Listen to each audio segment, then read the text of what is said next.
Welcome to our podcast. You're listening to Spring by Ixon at www.ixonmusic.com.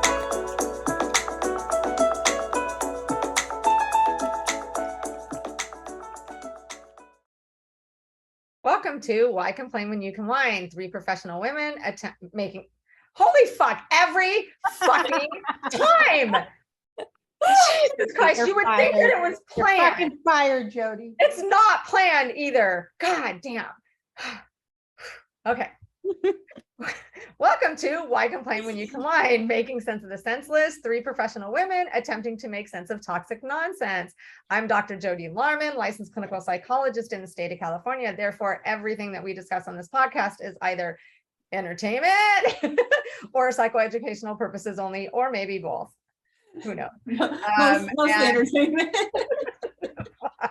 If you can listen long enough and filter it out, there's psychoeducation in there. And so tonight, in honor of our guest, I have my pretty little lavender purple wine, stemmed wine that I'm seriously afraid of breaking. I have bad luck with stemmed wine glasses and spilling wine and shit like that, but I'm gonna try. And I have a Piju. I don't know what that Peju. It's a Merlot from Napa Valley. And somebody gave this to me because I looked it up and it's like $60 or something. And I don't spend that on wine. Like mine are like $10. So I think my friend gave this to me is where I got it. So we'll see. It's a Merlot. Lovely. Heather. Oh, hi, I'm Heather, licensed professional counselor out of Colorado, and I am drinking another margarita today because I was getting tattooed for 7 hours and I need tequila. So in my favorite Eat a Bag of Dicks cup that I got from Jody last week. So yeah, that's where I'm at. Woohoo, eat a bag of dicks. Hello, everyone. I'm Ashley Page, single mom, founder of Loving Single. Tonight, I am drinking also out of my cup with my sippy straw. Fuck this fucking day. And I have Talon Winery Pinot Grigio. This is surprisingly sweet, by the way. That's the one I've been drinking on for weeks. It's really good, surprisingly. Good one. Yeah. And now we have a special guest with us. Woo! Welcome. Thank you, ladies. I'm very honored to be here. Thank you so much for inviting me. I'm so excited. So I'm Bree. I'm also a licensed therapist counselor, but in BC, Canada, so British Columbia. Mom of three, single, and happy. Yay. And you are Happy drinking. Are you? Oh, drinking? right. I forgot. I'm cheating a little bit. It is time to go get wine. And I used to be a sommelier. You'd think I'd be drinking wine right now. But along with that, licensing and certification, Scott. I'm like an old man. Scott. What kind Oh, of yeah, Scott? no. Like, What kind my of friends Scott? flag me. Oh, What kind Johnny of Walker Black. She's I know gangster. nothing about Scotch. Oh, yeah, no. Like I said, I'm a grandpa. I'm like an old man. My friend. You got a cigar too? Where's your wine? It's me drinking your scotch. I'm like, it's stronger. It just works faster. And you need a cigar though. Do you have a cigar? Do I have a cigar? No, I don't. Cigar. I need to get that. Well, and here's the only thing is I've drank hard liquor on our podcast. Yeah, she has. And the next day I was text messaging Heather and I was like, I'm dying. We were both dying. We both were overdid We it. were so hungover. So Be careful. because you get talking, you just keep pouring and you're like, Yeah. So cheers, ladies. Cheers. Cheers. Yay, Bree's here. I'm Thank excited. you. I need those mugs wherever you got them from. My best friend would. Oh my gosh, I need to have those. That one and Ashley's. I used mine last week. It says, yes, or I'm a doctor, so let's just assume I'm right, or something like that. Yeah. yep, almost spit it out. We've had those moments too where yes. At least you have a straw this week, Ashley. You're not going to spill it on yourself. No, listen, don't fuck you for saying that, first of all. There is no lid on this because I had to wash it, because it's brand new. It's my gift from Jody. And I was like, I was running out of time before the podcast, and I was like, but I needed my straw. So don't curse me like that, Heather. I didn't curse you. You're fine. Oh, okay. I'll be fine. I'm going to set it over here for now.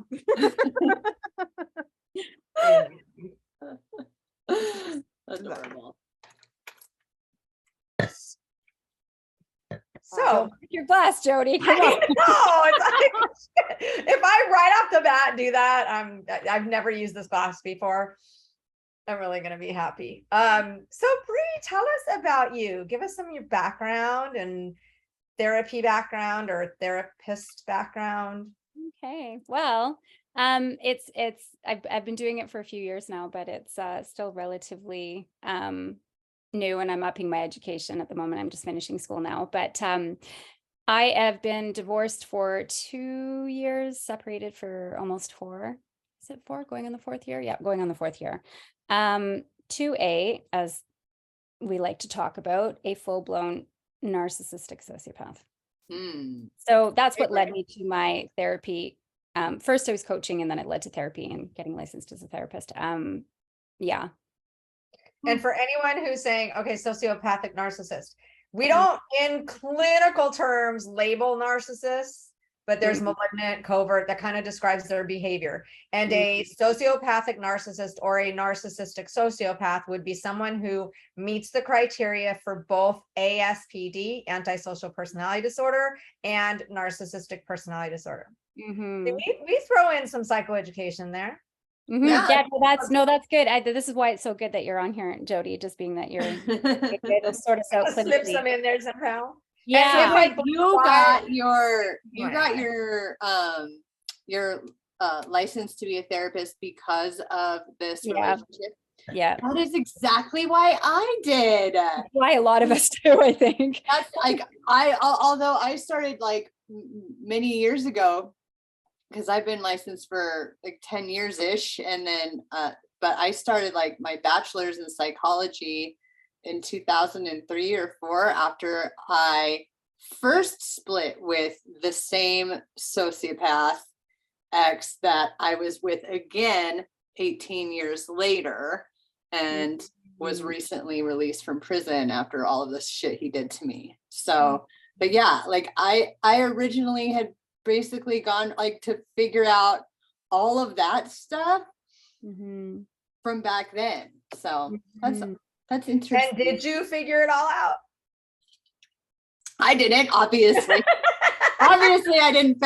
I was like, now that I haven't figured out, maybe we could be together again. That's not how that works either. Yeah. Well, I didn't get my license because I was raising an infant, and I didn't, but I started learning everything I could about abuse and abusers and psychology, and I started creating content around it. And it was for one purpose and one purpose alone, to learn everything I could to see whether or not I was the crazy one. That's the only reason I did it.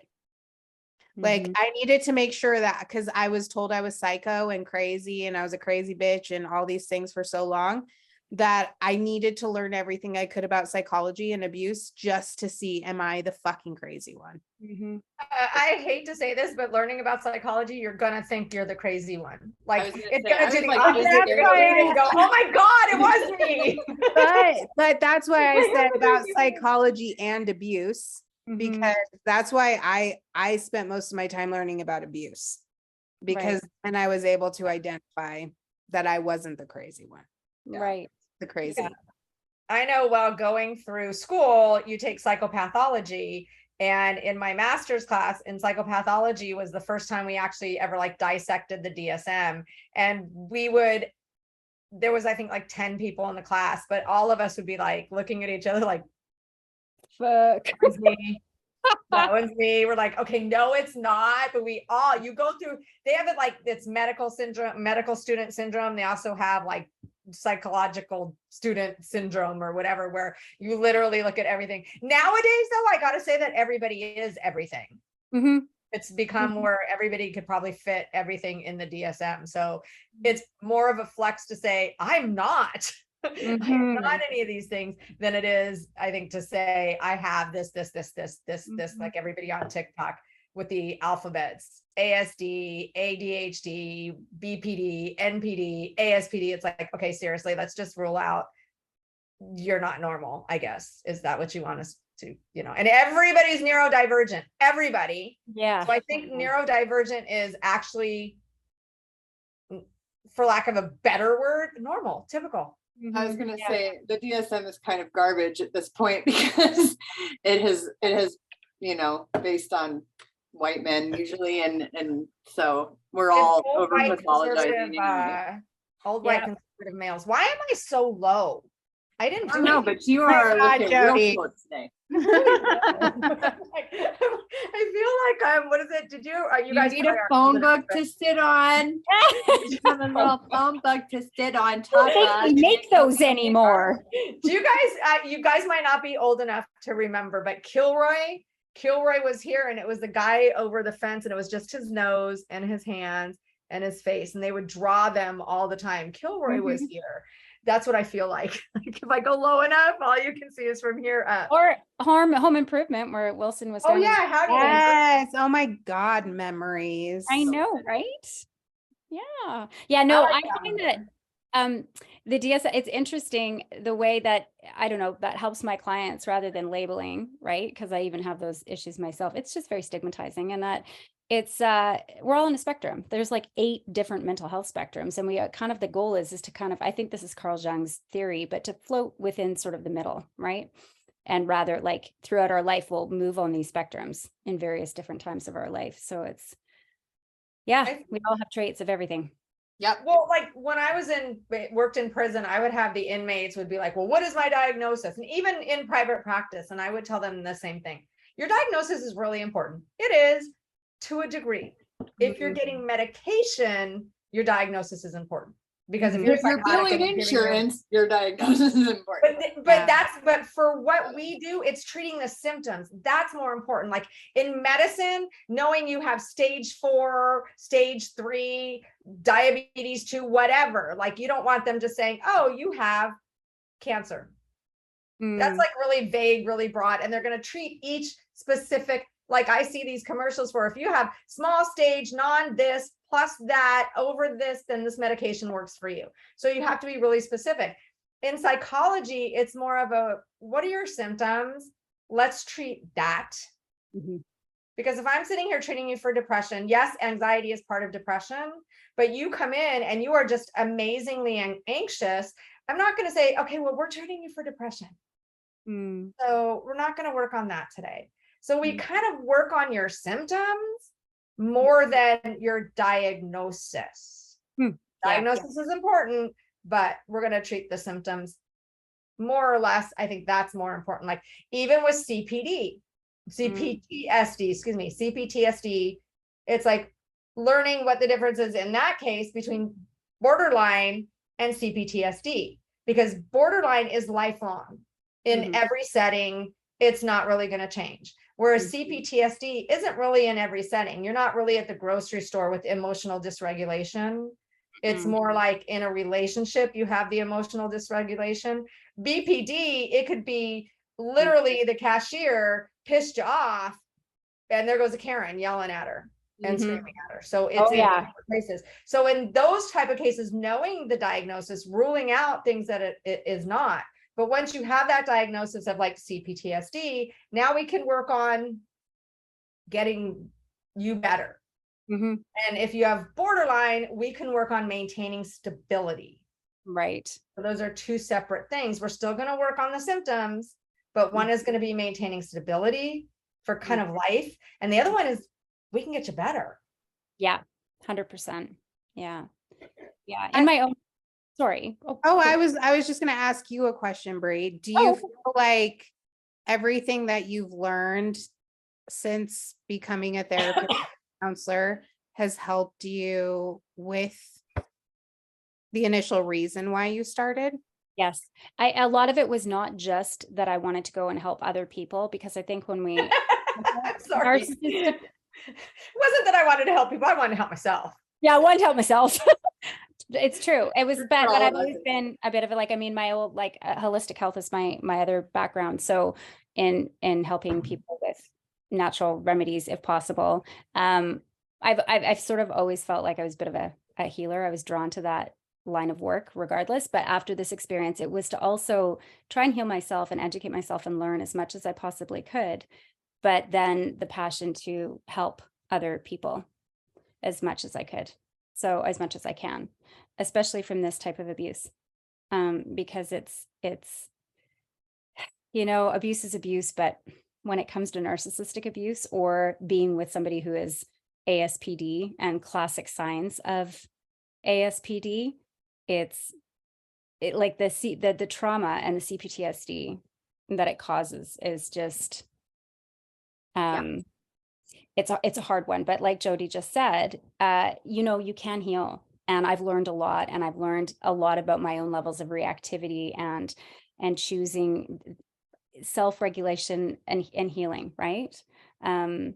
But from my ex, I feel like we're finally in a better place, but with these types of people, they're so unpredictable. They'll be good for a little while, and then all of a sudden they'll just blindside you. And as much as you think that you've healed and that you're good and that you know all this information and you've learned all this information, it still catches you off guard. And the thing I was thinking about the other day was, how much is this my history prior to my relationship with my ex-husband and the childhood adversities that I experienced as a child, because I grew up with a very narcissistic borderline mother. So that classic, like everything. And is this me again fighting for validation with a person you can't get validation from, but it's so ingrained. It's the addiction to fighting to be heard or right. And he caught me off guard just the other day. And it's been almost 4 years. And it was interesting because when I was in the relationship, I was numb. And I disassociated, I think, so much. I was so numb to it. It was like water off a duck's back. I was so used to being called the worst of the worst and fighting about the most illogical, crazy shit. And you get so used to it. But once you get away from that from a certain amount of time, and then you get lambasted out of nowhere, it's like you've thawed out. You're not frozen anymore. You're not numb anymore. And it literally, I spent an hour and a half crying after. I'm like, I just cannot handle this anymore. I'm going to have to cut contact. I can't talk. I can't see him. It was just the more that it happens now, because it's not as frequent. It's more infrequent. It absolutely, I don't even know how to describe it, but the pain and like instant PTSD, like instantly. Whereas when I was with him and going through the messy divorce, I was just so used to it. I was so accustomed to it. Because you were hyper vigilant. Now it seems like we want people to be good, decent people. We want people to maybe have seen the light, for life, if you will. We want people to understand what they've done. And when time goes by and we figured it out, we kind of also hope that they do, that there's something there, that they're actually a decent human being. You hold on to that hope. Yeah. Yeah. And it's not like on purpose. Like, I think he's changed. It's not that kind of hope. It's more of a, well, hopefully through time and age and experience, he's gotten wiser, kinder, but we have to remember that they won't. And NPD gets far worse with age. Yeah. ASPD will decline with age. BPD will decline with age. Not that they become quote unquote better, but NPD, that one gets far worse with age. Because think about it. The older they get, they can't get the supply that they used to. They don't have the looks. They might be retiring. So there goes their status. And there's always someone younger, better, smarter, more cunning. And so they get angry about that. And especially that they get stuck where they are. And their supply is dwindling and people are seeing through their bullshit and they don't like that. The aging process is not kind for NPD. That's interesting. I didn't actually know that with MBT in particular. It's hard with him. My lawyer was able to point out the ASPD right away when she was getting emails from him. She's like, this guy's classic ASPD. Like, oh yeah, they work in criminal justice. They know. Oh yeah, they know. And she literally like he took everything from me. He took my business from me. I have 3 children. I live in a basement suite and he lives in a $4 million waterfront home. And Wow. oh yeah, like we're talking harsh financial abuse, but because I left, Yeah. right? This is what You're gonna narcissists. pay. You're gonna pay. How And dare now- you? Yes, exactly. And now he's financially stressed because of the economy and the market is starting to change and he's overextended himself. And guess who takes the brunt of it? It's gonna lash out at you. Yep. In front of his girlfriend. Yeah. Oh yeah. These guys are just, again, and no matter how much education, and this is just what I want to say, and I'm sure Jody and Heather, you know this as well, Ashley, like it doesn't, these habits are so ingrained in us. And when you're victims of this kind of stuff, it does catch you off guard. And it's so easy to help everybody else and you can see it objectively, right? But when it's yourself, and again, it's that intrinsic feeling of being human, that you just hold on to this hope that people have goodness in them and that eventually that will overtake or be more predominant than the narcissistic rage or the abusive side of them. But no, this conversation turned into, I'm so sick and I'm like so mentally ill and I'm so sick that I'm so manipulative that I'm trying to turn my children against him. Lots of projection there. Wow. like insane amounts, and that I'm a pathological liar, and that my sister, you tried to use my sister against me, like your sister thinks that you're a compulsive liar since you've been 5 years old, and all this stuff that when I was with him, he could say this shit and I'd be like, oh, off, but now it's like, again, being far, it's just like it cuts deep. It's interesting. I also think too that like we develop inside these chaotic psycho relationships with ASPD, these amazing coping skills. Like we go numb, we kind of dissociate. Those are coping skills. They're survival skills. Yeah, like we just develop, and so while we're in it, like you said, Bree, like we're able to just sort of kind of cope really well. And then once we're out of it and we've done some healing and we see things more objectively, and our nervous system isn't a hot wreck anymore and totally dysregulated, they will come and they will suddenly dysregulate all our nervous system once again. So that we're back in this place where we're like, holy shit, what just happened? Because our nervous system had gotten used to it before. Yes. But now it's like we haven't had to survive this piece of shit for so long. And if you come back into my life and then throw it into upheaval again with your nonsense, it's almost like more derailing than when you were inside of it. Thank you, Heather. That's exactly it. You just conceptualized it perfectly. It's like you're more dysregulated. Like it just, when you're in it, you're so hypervigilant. Again, it's like the amount of adrenaline, the dissociation, whatever it is that you're doing. But when you're out of it and you learn how to regulate your nervous system better, and you're being able to get out of sympathetic to parasympathetic, it is, when it hits you, it rattles you. Like, fuck, I'm like, I don't remember feeling like this when I was with him, but I felt like this all the time. Now I can recognize it because I'm not used to feeling this way anymore. Well, and I want to say something, because here's the thing is, like, all 3 of you are licensed, but a lot of our listeners aren't. So I'm going to bring it all the way down to a very unlicensed way of explaining this, because we want to be mindful of our other viewers too. Because I'm listening to you guys, but I also want to explain the way that I hear it.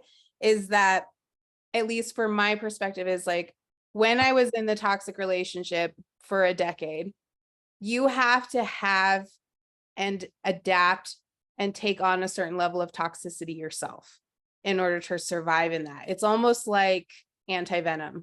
Like, I was so fucking toxic. And that was one of the reasons I could sit in that space, because I adapted and almost had to like drink some of the poison and become poisonous myself in order to survive in that space. And then once we get out, it's like we detox. And so like all of that comes out of us. And then when we're around it again, I literally like became 8 years old when I got triggered by my ex, or when he would start lashing out on me because I wasn't around it anymore. it was almost like I relapsed times 10. So like the reactions I had when I was in the toxic relationship were nothing compared to the breakdowns and the mental overwhelm and the like, I almost like went psychotic when he would trigger me because there was like reactive abuse outside after I had left. And I went from 0 to 1,000,000 in a flat second. Whereas when I was inside the relationship and I was like, I was just so toxic and so beat down that it didn't bother me as much as it does now.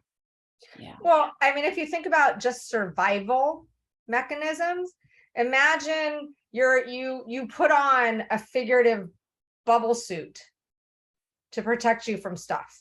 You don't feel it. You're bumping into walls. You to soften the blows after a while. So you're just kind of bouncing around and you are.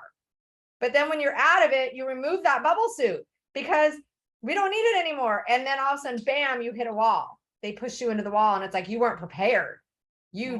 What the hell? Because you haven't had to survive like you did before.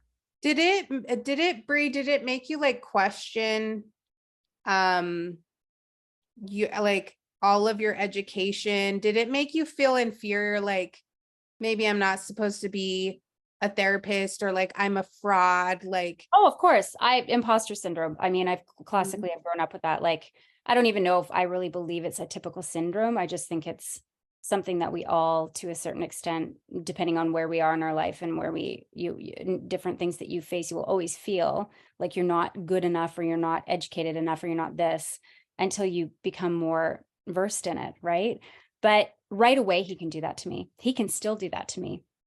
Just because I have the education. Now, logically, I know better, but emotionally, again, there's still, and I'm sure Heather can relate to this, Jody, like, and Ashley, of course, like, yes, it doesn't, again, it almost doesn't matter about the education. And I find it fascinating. I love learning. I love learning about lots of different things.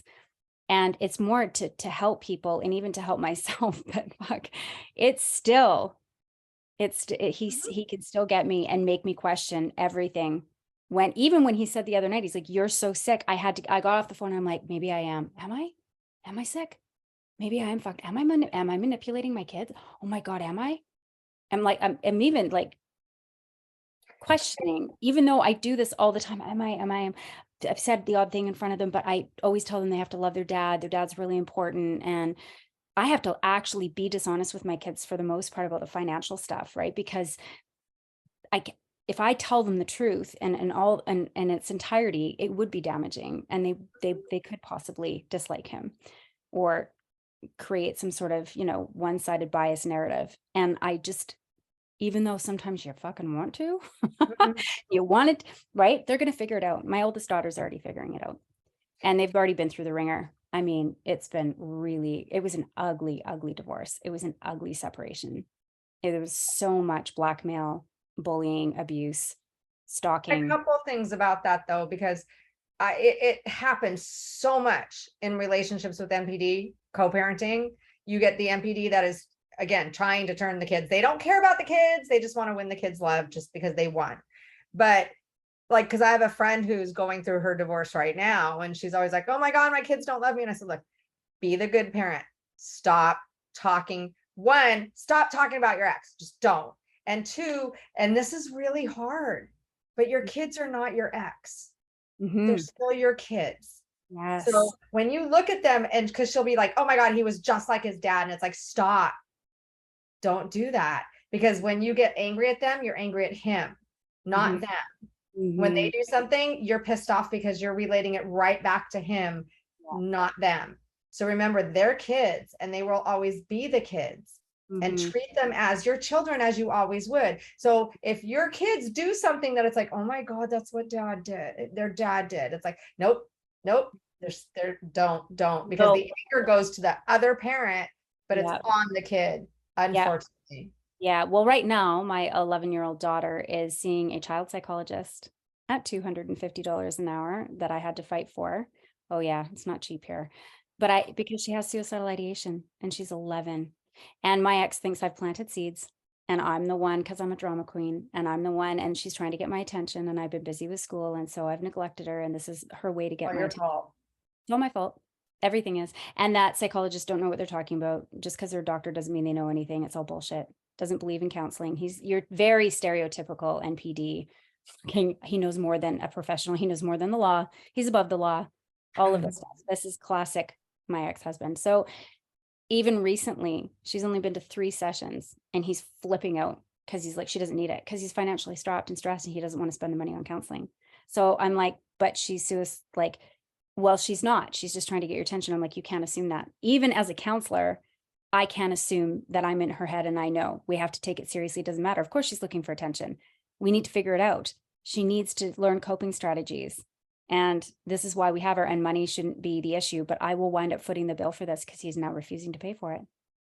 Of course. It's so crazy to me the way, first of all, how the things that they say are so similar. I mean, it's like textbook. Like, there's been times with Heather and I, like, I will send screenshots, like my ex sending me texts, because he sends me texts all the time because he gets to message me for our daughter, and I'll just send them to Heather, and she'll be like, oh my God, that is my ex. And it's amazing, like, how it's almost like they go to the same school of psycho together. I know. It's true. That's a very good analogy. And they get all the same scripts, and they're like sitting there memorizing them. But it's just, it's really sad to me the way that, like, yes, we suffer tremendously at the hands of our exes, but it's devastating to watch our children suffer because they didn't, like, there's a certain level of like, no, I didn't know my ex was a psycho. Like, I didn't know he had ASPD. I didn't know he was BPD. I didn't know any of the things, but I fell in love with him. My daughter didn't choose him as her father. No. And that's the hardest thing, for your kids. They Yeah. didn't choose this. No. And we didn't choose it either. I'm not victim blaming, but it's just, it's heartbreaking to watch our children have to suffer at the first man that breaks their heart is their father. Yeah, that's exactly it. And I mean, he spends lots of time with them, and he buys them everything. This guy's all about money. Of course, yes. All about status and money and everything. But it's again, it's buying their affection. And the skiing, my eldest daughter doesn't like skiing, and she doesn't want to go, and he pushes her to go because he wants to go skiing. So he buys her $700 ski suit in order to manipulate her to say, you have to go because I spent all this money on you. But he's complaining about $250. Well, I have to pay for half of it. So it's only $125 every biweekly. Oh my God. Yeah. And he won't do it because, again, he would rather go skiing or do something fun and exciting because he doesn't believe in therapy. He never has. He thinks it's a big fucking, and they're just there to make money. Well, it's a business. They have to make money. It's like, Yeah, but that's probably because he would get called out in a heartbeat. And well, that's why, because he there's wasn't nothing wrong there. with him. He Yeah. wasn't there the last time, and he couldn't be. He's bailed on the last 2 sessions. She's only had 3, and I've had to take her, and he thinks I'm conspiring with the therapist. Then show up. Then be there. I said that. He's like, oh, like, it's just, and again, you're arguing with a person. Even the other night when he's bashing me on the phone, he just says, I didn't even get invited to the Tuesday appointment. I'm like, you told me to pick her up and take her because you couldn't. What? Like, there's no logic. You are literally arguing with a fucking person that says the sky's purple when they know it's blue. And no matter how many times you say it's blue, they're going to just say it's purple because they can. Someone asked me, actually, I've been asked this a few times. Do they know what they're doing? Are they doing it on purpose? And my answer is yes, they absolutely know what they're doing. They know what they're doing, and they truly think they are justified in doing it because they would not be doing this if you did not do that. So they are the victim no matter what. And yes, I know I'm being abusive, but I'm being abusive because she or he was abusive first. So I'm just reacting. I would never be doing this if she or he would just not do what they're doing. So, and they know that they are abusive. They know that they are harming. They know that they are hurting, and they don't care because they truly feel justified. My friend, her ex is an MPD, my ex is MPD, and they used to, again, just like with Ashley and Heather, send the same text. And I said, I think there's a big blue book, like alcoholics, they have a big blue book of NPD or a big blue book of cluster B, and they have templates that they share. Just fill in the name, fill in the place, and they all send the same thing because they're so, that's why they're super predictable once you see the pattern. Oh yeah, 100%. Like he wouldn't use car But- seats. I've had to call the ministry because he wouldn't use car seats with my children. Ooh. See, that's dangerous. But again, he's above the law and he thinks it's bullshit and he has control of the vehicle. And so it's like this immortal sense. It's like nothing can happen to me. I'm invincible. So his children are with him. He's invincible and he's lazy. So if I had done that, heaven forbid, but you know, Would have the police. I've pick you up had right there. I've had to be in contact with his girlfriend to be like, can you please make sure that he's using car seats when in the car? And because he won't listen and he won't do I it. wonder how that poor woman is doing. Well, she's a lovely girl. She's a really, really nice girl. She's quite young and she's very naive. And she is a Of course, very easy target. They yeah, love well, that. the joke between him and a buddy in the beginning was they called her Japanese Jess. Not only is that racist, but it's actually it's degrading as hell because she's submissive, right? She's not Japanese. Yeah. She's just a really nice person. And he's like, what? She's nice. And I said, you know, that comment is really inappropriate. And he thinks it's funny. He's like, well, she does everything for me. I said, well, that's why the relationship works. For now. For now, she's a really, really lovely person and my heart breaks from her. My kids love her. She's really good to my kids. I'm very, very fortunate that way. But, you know, it's hard not to take that one on because I do worry, right? As much as she might think I'm the crazy ex-wife, which I'm sure she does, because that's the picture he's painted, but she'll figure it out one day. Oh, Yeah, I one was of gonna these say she days, probably already has. yeah, Sorry. one of these days she's gonna call you and be like, Help.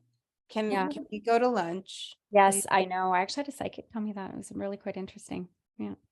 How We'll long see. have they been together? 2 years, just over 2 years. Yeah. It's happening. Yeah. So Oh yeah. she's at that point where she's like, fuck, how do I get out? But I love the kids, but how do I get out? Well, But I she want wants a kids. baby. She wants to get married. She was engaged before she met him. I think she's 37. He's 47. She's like, you know, I think she really wants the things that we want in life as women, or some women do. And yeah, so I don't know. We'll see what happens. But yeah, it's just really hard when you have to co-parent and you can't completely detach from these people. So are you now? I know that like for co-parenting for me with my ex, we reached a pinnacle this year because he was he was released almost a year ago after he's a runaway fugitive. This is what he does. He's in Puerto Rico right now, but a few years ago he was in Mexico. And he broke into my house and then he was arrested and he was incarcerated for about a year. Ironically, me and Lifewife, Heather, our men were incarcerated the same time and got released the same year. It was amazing. But I learned the last, probably like Jody and Heather have watched this whole thing go down, but I learned probably it's been over the last 6-7 months. I learned with him that I can't talk to him on the phone. I can't. And I have to converse with him via text or audio texting only. And if he calls, he gets to talk to Naya, but it's on speakerphone. Mm-hmm. And that's the extent of our conversations because of the way that he triggers me and the way that I will relapse. But I had this awakening this last year where I realized I was still vying for his validation and I was still begging for him to be nice to me. Yes. After all this I've done for you, why won't you just be nice to me? I'm the mother of your child. I have helped you. I have done all this shit for you. Why can't you just be nice to me? And I remember he asked me for money, and because that's what he always does, is he's always asking me for money, like literally, ladies, like 3 or 4 times a week. When you said he asked me for money, I was gonna be like, yeah, he's all he always does asking whenever me. he's texting. And he hasn't paid a dime of child support. But my point is, he asked me for money, and I remember saying to him, I'm done helping you because you're never nice to me unless you're asking me for something.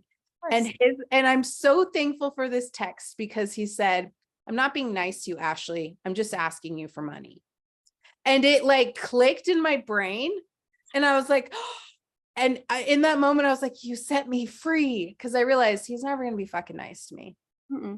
He's never going to be nice to me. And he's not even going to pretend to be No. nice to you. And I just was like, I'm free. Yeah. Free. Because I realized this man is never going to be nice to me. No matter how much I loved him, no matter how much I wanted to be amicable with him, it's not going to happen. And I just released it, and I was like, we can talk via text or audio, and you can call Naya, and it's going to be on speakerphone, and I'm going to monitor the conversations. And that's the extent of our relationship, friend. What's interesting with that is audio, at least you can hear the stupid non-inflections and stuff, but with audio versus talking to them, because sometimes hearing their voice is triggering, but when you're not in a conversation and expecting to be able to have this mutual conversation back and forth, and you're hearing them just on an audio text, then you can actually hear like the fucking audacity that they have. Whereas in a conversation, you're trying to talk to them and see the good side and get them to understand. But when they're audio texting, you're just like, fucking douche. Totally. So I mean, I don't know, like, that's just what I've realized. And I left my ex, it will be 8 years in July. Wow. Yeah. But they always stay crazy. They always stay dickheads. Oh, no, they do. I know. Like, They absolutely do. Never stops. Like, he's still asking for money. It's been 8 years. see how embarrassing that is? Like, this is what people have said to me. They're like, what kind of guy? And not to play the whole gender equality thing or whatever, but realistically, It's more males, yes.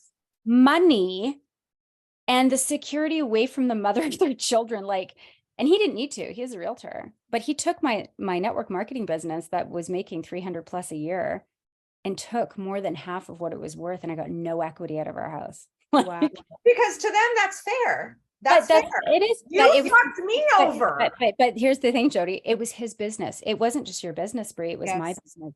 He took over my Facebook groups and bumped me and my leaders out, and I had to buy it back from him. Like, that's how illogical these people are. No, Ashley, I'm never going to be nice to you. I'm just asking you for money. Like, he's not even trying to pretend to like you. This is how brutal and sick they are. Oh, Didn't they he do. ask They you for take money? everything. Everything. Didn't he ask you for money while he was in a casino? Yeah. Well, I did. yeah, He Melissa. did. He called my daughter from a slot machine. And my daughter goes, "What's a slot machine, Dada?" And I was like, "Oh my God, get the, like," and say this to Naya, because she's 8, or she was like, she's 8 at the time. But I was like, "Get the fuck off the phone." Calling her, saying he was spending his last dollar at the slot machine right after we heard his drink order, and then asks me for money. Send her a text asking her for money. They saw it, and I was like, "What the fuck?" But that's crazy because they literally assume ownership over everything. Anything and everything is mine. It's owed to me for my time, my love, and my soul. Yeah. What's yours is mine. Mine, and what's mine is yours. No, what's yours is mine. Mine, and what's mine is mine. Yeah, that's right. Sorry. That's exactly what he used to say to me. What's yours is mine, and what's mine is mine. And he'd laugh. But they mean it. He means it. That's the thing. When they laugh, when they're joking, they're not joking. It's because they're serious. And that's exactly what he would do. And he believes that truly. That's why when he took my business, I was like, how can you justify this? But he does. And he has no problem. It's how he sleeps at night. He has no problem doing that at all. Now I'm stealing from him. He has to pay me child support now.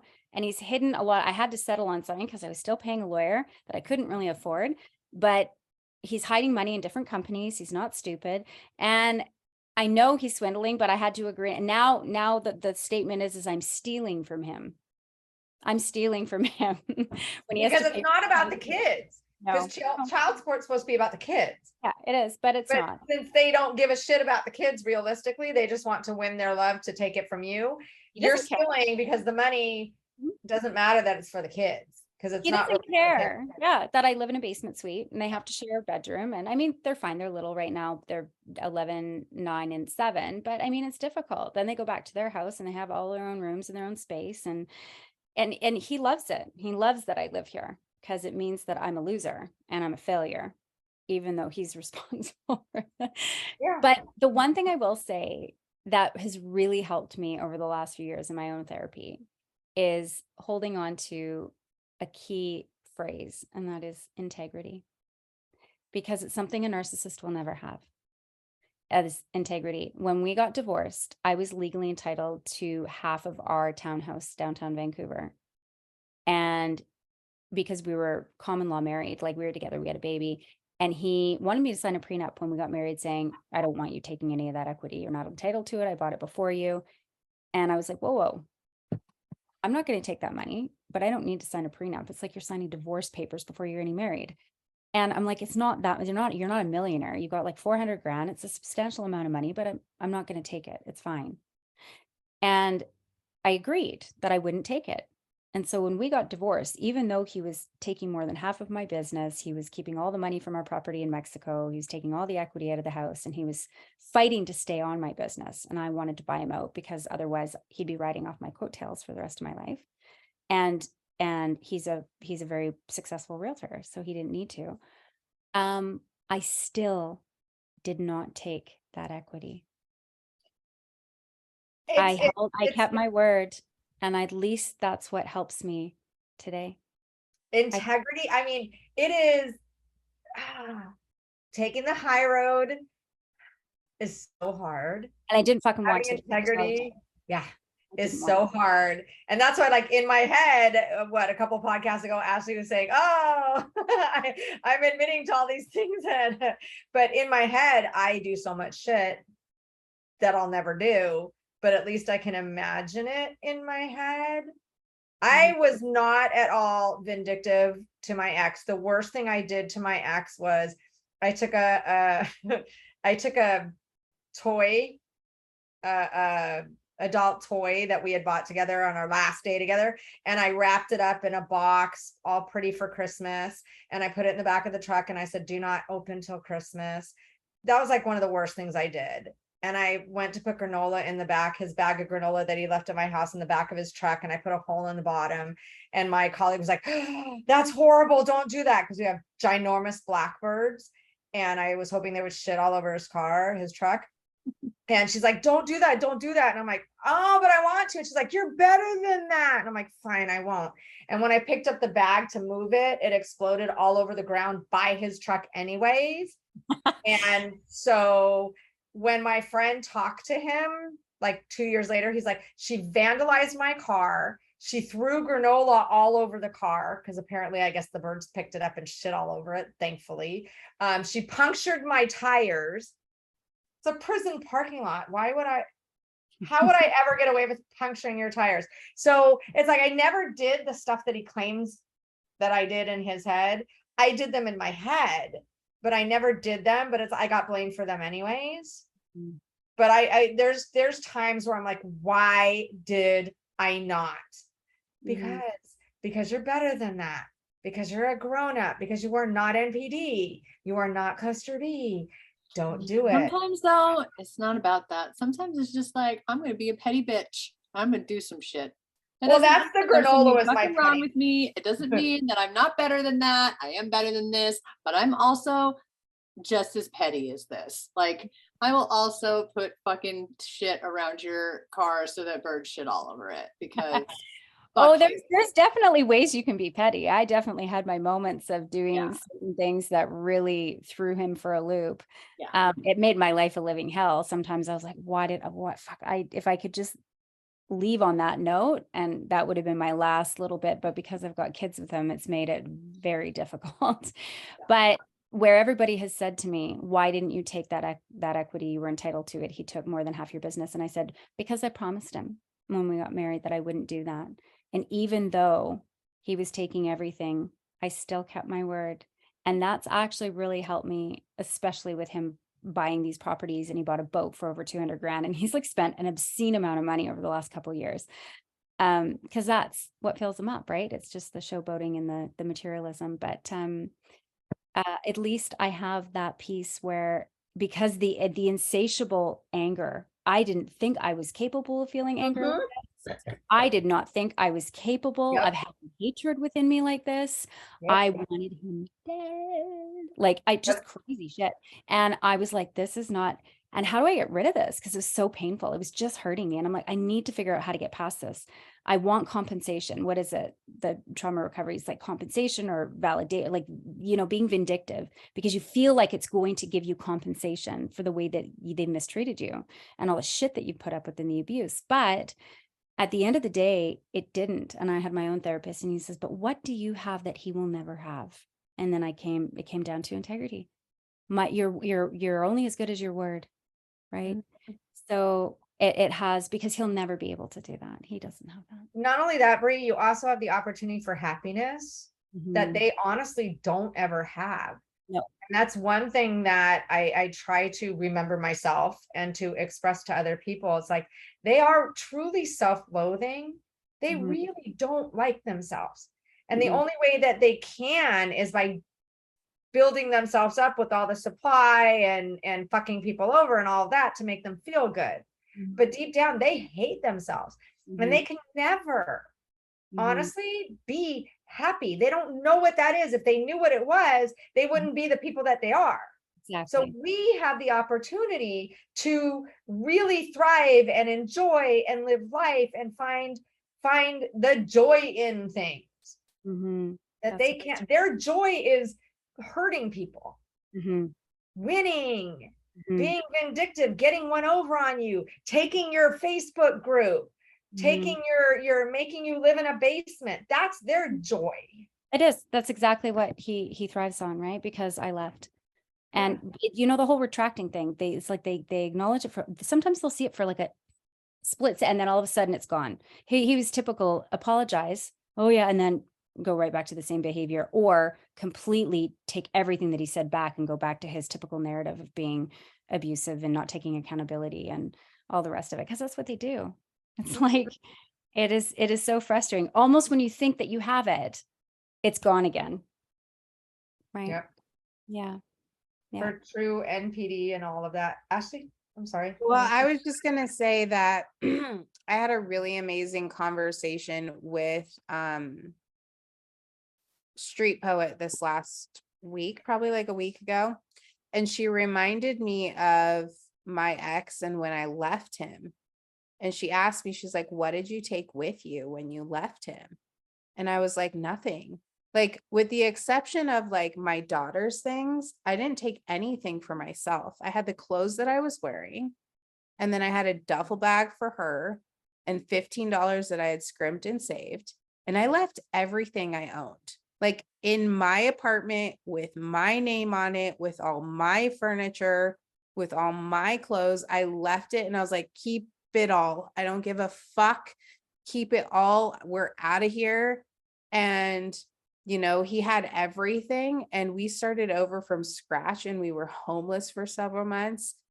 And I remember her, and she asked me, she was like, was it worth it?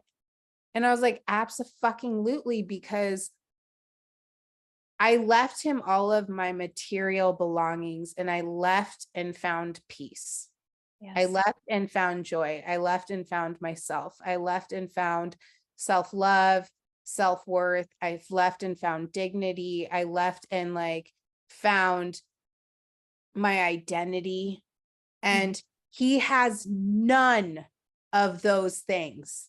And he will never have any of those things. He will spend the rest of his life wandering, trying to figure out who he is, using people, using women as objects of his own supply and demand. And he will constantly be burning bridges everywhere he goes. And even though he pretends to be this amazing human being, living it up, partying in the Dominican Republic, at the end of the day, he has nothing. He goes home to wherever he lives by himself, and he sits with himself. Mm-hmm. And the misery that he has, that he lives with, that he hides, I'm cool with that. I won.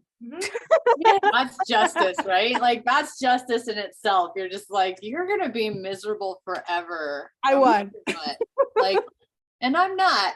And so I win. Exactly. So I win because I'm actually like a human being with a soul. So yay. Winning. 100%.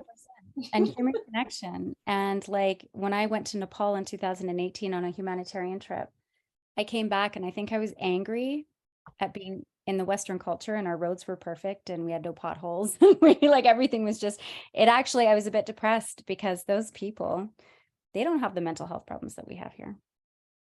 Because they're too busy surviving, and they don't have they're not trying to keep up with the Joneses, so to speak. There's no material, there's no money. They laugh at us. They think we're ridiculous. Why do you need a 2-bedroom house? What's wrong with a 1-bedroom house and 8 people? Like they don't get, but they're busy hiking up a mountainside for 3 hours in the morning at 3 o'clock in the morning at 60 years of age, and then carrying 120 pounds of wintergreen on their head and hiking back down a mountainside, and then going and cultivating all of their farms so they can eat, and then going home and taking care of children. When I was there, the kids were calm. The babies were calm. The people were calm. They were happy. They were dancing. They were communicating. They were spending time with each other. There's so much interpersonalization rather than individualization there. Like it's all about their community, and it's not about the individual person. And then you come back to North America, and again, we are such a narcissistic culture based on Western culture is. And we're all caught up in it to a certain extent, right?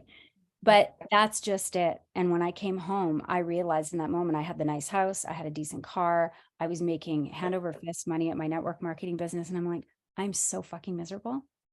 This is not making me happy. I want to be loved. I want to be the person who respects me, who loves me, who doesn't just care of like selling his soul for money. I swear to God, the guy would have prostituted me out if he could have. He wouldn't have cared. Oh, for sure.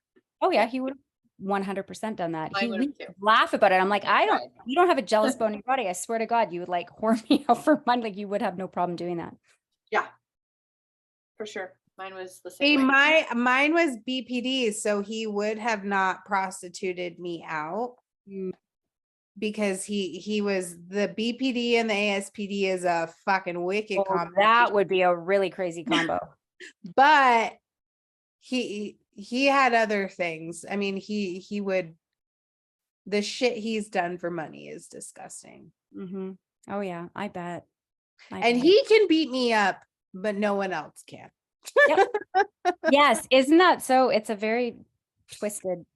It's not really it's not a normal reality, but it's a very twisted reality that they have. It's so their own world, that's for sure. It is, and they're honestly seriously ruthless. They know exactly what they're doing. That's why when I posted this video of don't get revenge on a narcissist, you can't. I've posted enough videos saying do not even try, because a narcissist's rage, they will fuck you up. They don't care. They are relentless. They are vindictive. If they feel you have wronged them in any way, they will stop at nothing. What he told me. You pay. That's what he said. He's like, if anybody hurts me, I will fucking hurt them 1,000 times more. That's his and mantra. it's usually not just once. It's not like I will do it and then we're done, we're fine. It is, you are my mortal enemy for the rest of my life. So don't even try. Because anytime I see you succeed in anything, if I see it, I will do something. But that's what he does now. The funny thing is, he's like, I want you to be happy. I'm really happy for you. And I'm, like, you and your boyfriend and whatever. Like, I hope you guys are well. Like, he's so full of shit. It's such a facade. because he's doing well with money. And now that he's not doing so well with things, you just wait for it to turn. And if I start doing this, has he tried to sabotage your relationship at all? he with did in your the beginning. He did in the beginning. He did in the beginning, but he knows I've got dirt on him with his girlfriend. Mm. So He's like, I want you to be happy, but I'm gonna fuck it up. yeah, 100%. So there's no way he could, because he knows I could turn that on him in a heartbeat. But I wouldn't want to hurt her at this point. She'll have to figure it out on her own. The worst thing I feel like I could do is, and this is something I would tell other people too, as much as you want to go and ruin everything for them. Trust me, karma's a real bitch. And what goes around comes around. And I know another Canadian psychologist who said that he's never once ever seen a behavior without consequences it may not happen today, it may not happen tomorrow, but it will happen indefinitely. Oh, it will happen indefinitely. I mean, but I've been watching my ex like fucking train wreck for 8 years. And it does at various points, it does feel like they're winning. It does feel like they got away with everything. They took everything that's yours. They took all the money, they took all the belongings. But then as you continuously watch, and you're sitting over here with your children and they're watching and they're learning and they love you and they respect you and they start to despise them, not because of anything you've said, but because they're not stupid. They're learning. And then the other parent is like, why won't they talk to me? And they're going to keep blaming you. But at the end of the day, your kids know. And to the whole revenge thing, this is all I can say. The best revenge you could ever get on a narcissist or a BPD or any abuser is forgetting that they ever fucking existed and going and starting your life over without them. Well, what's interesting, what happened the other night, sorry, Ash, I didn't mean to cut you off there. No, get it, girl. This is what we do. Okay. Is that when he did that and I was cut so deep, like you were saying, it was like your emotional reaction is like 10,000 times what it used to be when you were with them. And you and Heather both said that. And that's how I felt. The only way I could emotionally regulate was writing him an email. And I wrote him an email and I just said, I don't want to see you. I don't want to hear your voice. I want nothing to do. I cannot hurt like this anymore. I never want to feel like this. I literally spent an hour and a half crying, almost hyperventilating. Like, it was just so bizarre. I'm like, Bree, get a fucking hold of yourself. Like, what is going on here? But again, it's that you've had the distance and then all of a sudden it just lambastes you. So I wrote the email and I said, and right away the next day he's trying to call me. Because they don't respect boundaries. There's no respect for boundaries there. No, he doesn't want me to go away. He doesn't want me to not talk to him again. He can't handle the fucking thought of you saying, I want nothing to do with you. I don't want to hear your fucking name. I don't want to hear your voice. I don't want to see your face. I don't want any, you disappear. They can't handle that. And then they love bomb you and then they hoof you. It's like, yeah. And they try to apologize and it's the short-term apology and all the rest of it. And knowing that we have to co-parent and all this other crap. Oh, they're brutal. It is like, he's classic textbook, but I just want to ask all three of you a question. How many of you have ever been in the situation, knowing what we know?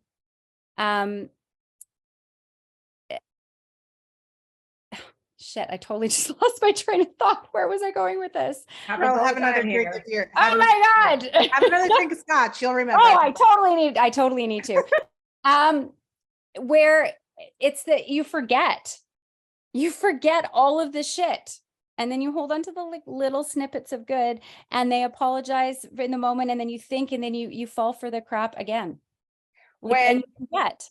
My ex texted me. I didn't hear from him for 2 years. It was nice. And then he texted me from a burner number. My son and I were driving home from voting in 2020. And I get this text, same area code dude, but it was like, hey, I just want to let you know, I was cleaning out some stuff and I came across some stuff of us and I really treated you poorly. I'm so sorry. And it just on and on and on. I just looked at my son and was like, fuck.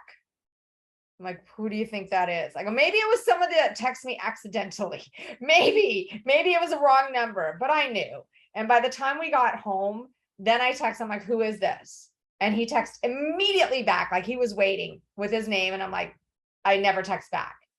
And I got triggered for a moment. I was like, motherfucker, what the fuck? I was like, how dare you? And then I was going through 9,000 different emotions, trying to wash dishes and stuff. And then I was like, stop. He's a fucking piece of shit. Let it go. You were doing fine for 2 years. No, but it was like the how dare he try again and text me and think, and I wanted to so badly go, really? You're apologizing for the shit that you did to me through a burner number, motherfucker? Meaning you're doing the same thing to the person that you're with that you did to me and but I was like, nope, don't respond. Don't do anything. You'll feel fine in 2 minutes. Put the phone down. And I did walk around my kitchen angry for a short period of time. And then it passed. And I haven't. Every once in a while, I get these glimpses of, God, I wish he would text me just one more time so I could fucking tell him off. I won't.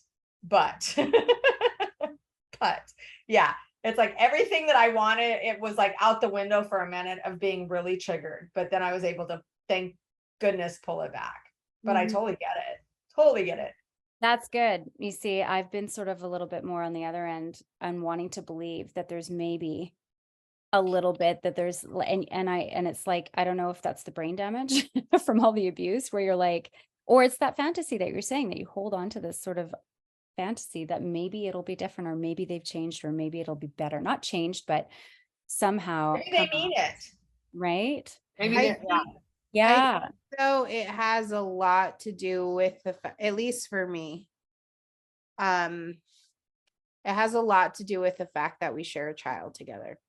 Mm. So you can't just go, fuck you, go away. Well, because there is the whole acknowledgement and realization, I'm stuck with you and your stupid shit for the rest of my fucking life. And it's also the mental awareness and the emotional maturity of knowing that my daughter is part of him. And so I don't know if I can explain this properly, but there are pieces of her that are the best of him, if that makes sense. Oh yeah. And I see that in her all the time. And I love every ounce of my daughter.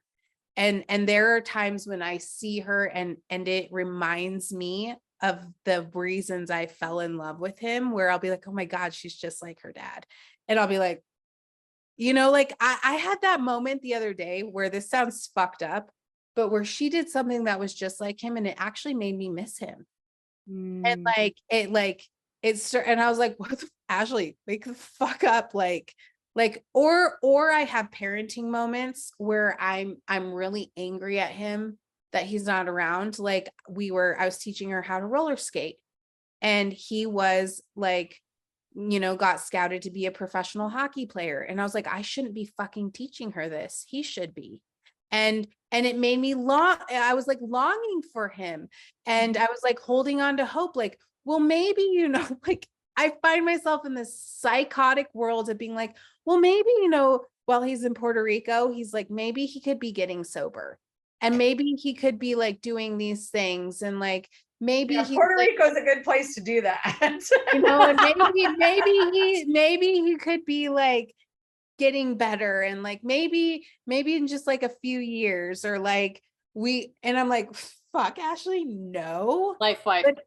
I went to college. I went to graduate school. I got married, and 18 years later, this motherfucker came back and ruined my life for 3 years before I put him in prison. So no, it doesn't matter how long you wait, what they come back with. And he came back with all the lies. Yeah, I'm doing better. I'm sober now. I've got my own place and I'm a supervisor at this job. And some of that was partial truths. The rest of it was not. The rest of it was total lies. And of course, by the time I find out the truth, I am madly in love with him again. So yeah, stay the fuck away from him. 18 years, 25 years, 2 years. I don't care. Puerto Rico, Mexico. I don't care where the fuck they go. They don't get to come back. Not in my life. The good thing, like with what you're seeing with your daughter is that potential that you saw with him. The potential. That's it. Yeah. That's the thing. We look at the potential. There's the potential for them to be. And the really good thing with your daughter is with them, the potential never exists. I mean, it's always potential. It will never come to fruition. But with your daughter, you'll get to see that good stuff come to fruition. Well, and we the thing is like I've talked about this before in a video where the holding on for hope stems from that initial all of those feelings and the way that we fell in love with them and the perceived reality of who they were initially. And the amount, like all the feelings we had and all of the hope that we had for the future and this reality we created in our brain of the kind of life we were going to experience together before we knew who they really were. And so there's still that small sliver of our brain that remembers that. And that's the piece of my fucking mind that I want to put to death because that bitch is a liar. Yeah. Well, I'm sorry. I saw today on my Facebook memories, we went to a baseball game, to a Dodger game in 2013. He took my son, very first Dodger game that he took my son to, turned my son into a Dodger fan. I hated the Dodgers until that day. My son and I are huge Dodger fans, and I'm looking at these pictures, and there's a part of me that it's like, you fucking piece of shit. And on the other hand, it's like, thank you so much for turning us into Dodger fans, but fuck you. It's this mixed, there's a good that came out of it, but why the fuck did it have to be you, piece of shit, that had this good come out of that, if that makes sense? Like, I don't want to give you credit for anything because I fucking hate you. And you also did this to my son. But at the same time, I'm looking at these pictures and I'm like, well, we're Dodger fans now. Motherfucker, we probably go to more Dodger games than you do. I hope and pray we do. Yeah, absolutely. Well, we're people. They're all people too, right? Like, again, they're personality disordered and they're so abusive and they're so awful, but that they're not like that necessarily 24/7. I guess it depends, but they do have moments and snippets of good. And that's what makes it so difficult and so incredibly hard and so confusing because we hold on to that. And it's like we have amnesia when it comes to the abuse. I know Heather said that she has to go soon, but I was just going to ask you all, like, history wise, do you guys all have sort of a history of some childhood trauma and abuse from your pasts? I looked in my journal and I'm like, whoa. I didn't think I did, but I reread my journal and every other page is, I hate my parents. I'm always getting beat and I hate my sister. And I told my sister, we're really good friends. How are we really good friends? Because according to my journal, I had a horrible childhood, but I love it's all about perception too. I love, my parents are both deceased. I feel like I had a great childhood and I was really surprised looking at my journal and all the stuff that I wrote about getting beat and stuff like that. But mine was more eating disordered kind of stuff. Right. Okay.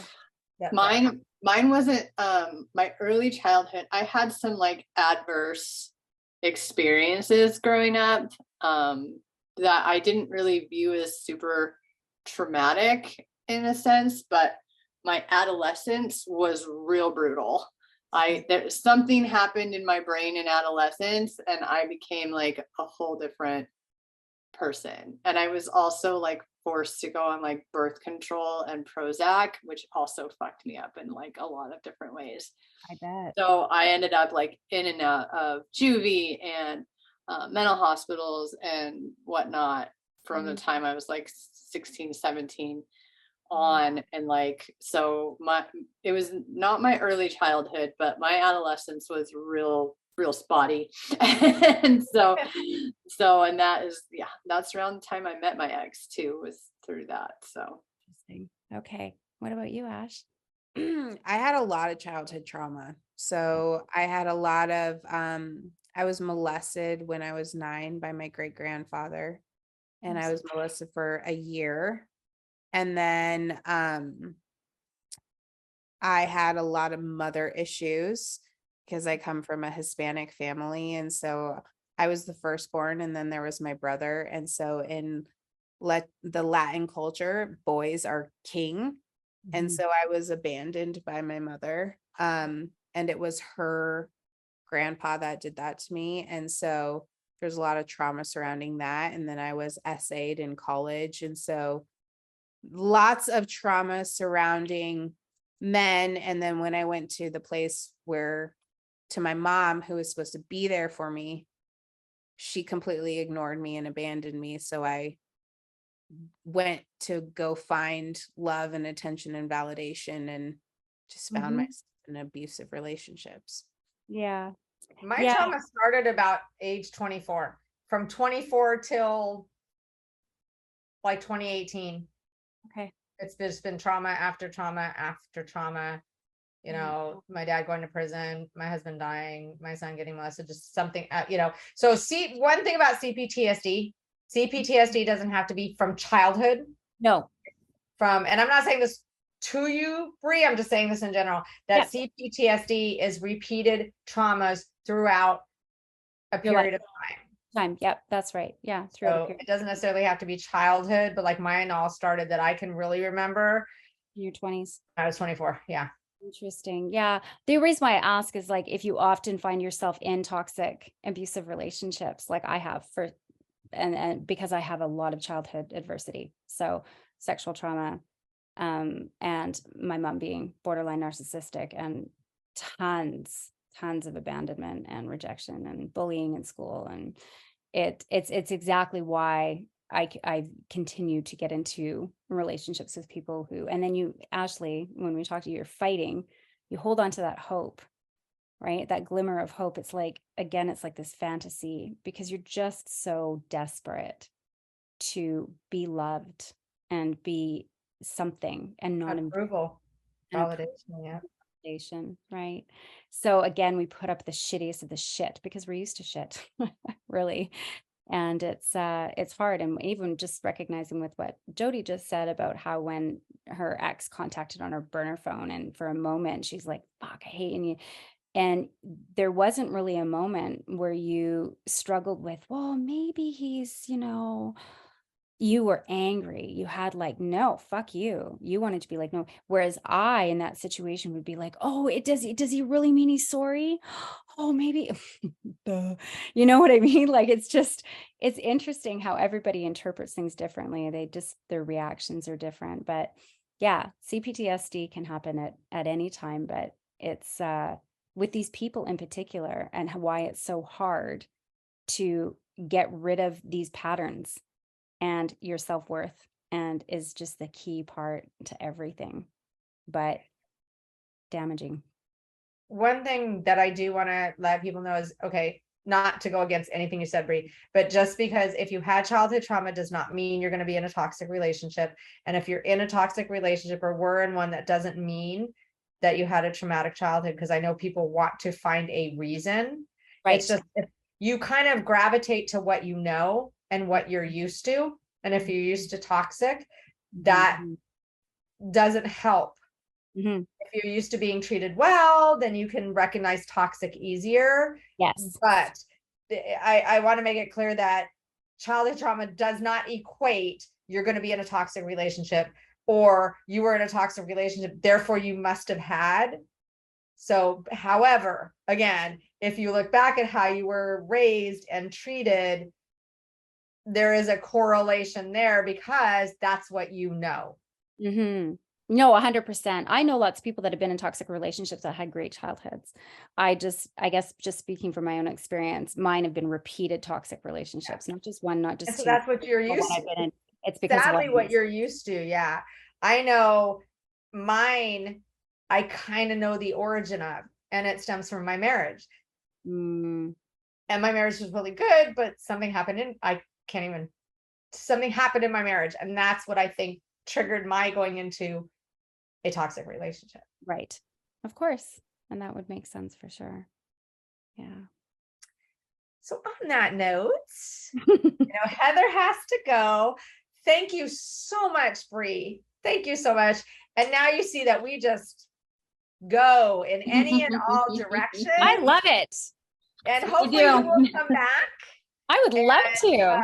Please, Bree, come I back. would love to. Oh my goodness, you guys, this has been such an honor. Like, I just think this is good. This is so helpful for so many people, right? There's so many people out there that can't afford therapy, and this is exactly what this is for them.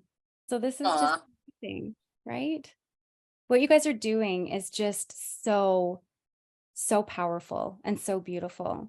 And not one of you are backing down to adversities that are happening in your life now, in your past, and you're speaking the truth. And that's what we just need to keep doing. I think it's just so important. So I just cherish with everything that you guys are doing. You're beautiful women and you're so brilliant. And it's been an honor. So thank you so much. Same here, girl. I'm proud of you. Thank you. I'm proud of you. Super honored to have you on here. Like super honored. And Oh. truly only survivors really understand what it takes for us to pick ourselves up from the toxic relationship, the abusive relationship, and to literally turn that into a stepping stone for us to recreate and rebuild a new life. So I'm hella proud of you. Yeah, thank you. And I'm proud of all of you too. It's been And absolutely. remember, we're always learning, growing, evolving every day and every experience. And we get to decide tomorrow who we are going to be based on what happens today. Our past is great. Our past frames us, our morals, our values, who we are, but our past is not a ball and chain we have to carry with us everywhere. We get to decide every single day what we want to bring from today into tomorrow. We get to make that choice. And when we realize that we get to make that choice, it's like, well, I don't want to bring that into tomorrow. We don't have to. And if there's trouble with that, you go to therapy, you get help, you learn. And when you get to define your trauma, as opposed to your trauma defining you, it is freeing. It is amazing. It is so much control and peace and tranquility that you are actually not, again, dragging something or carrying this emotional suitcase that's yay big. You get to put it down. Yeah. Put it down. Yeah. Yes. Thank you so much. Again, we are on YouTube and all the places that do podcasts. Please click on that little bell on the top that notifies you every time we drop an episode, which is typically Mondays, 5 p.m. Pacific Standard Time. Comments. Let us know you loved Bree and you want to have her back, because we do. So comments, you can email us at wcwycw1 or Ashley. lovingsingle.co/podcast. I'm sorry. I had 2.5 glasses of wine. I was like, brain and mouth, please, God, work together. So thank you so much. And till next time, cheers, ladies. Cheers. Thank you, Bree. Thank Thanks, Bree. Thanks, beautifuls. I appreciate it. We'll talk soon. Mwah. Mwah.